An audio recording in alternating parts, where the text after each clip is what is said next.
Assalamualaikum warahmatullahi wabarakatuh. Hai kawan-kawan semuanya, kembali lagi di YouTube channel Irfan Aceh. Di video kita kali ini yaitu sekarang kita sudah berada di Kampung Gedam, Kecamatan Manyak Kabupaten Aceh Tamiang, dan Desa Gampung Alusentang, Kecamatan Manyak Kabupaten Aceh Tamiang. Di sini kita akan melihat bagaimana suasana yang berada di Kampung Gedam dan Kampung Alusentang, Kecamatan Manyak Kabupaten Aceh Tamiang, terbaru dan terkini. Ini merupakan kedua desa ini berbatasan langsung dengan Kota Langsa, atau lebih tepatnya dengan Kecamatan Langsa Timur, Kota Langsa.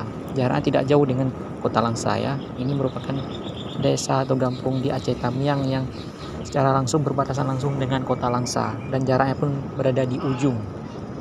Nah, kawan-kawan, jika penasaran silahkan ditonton video ini.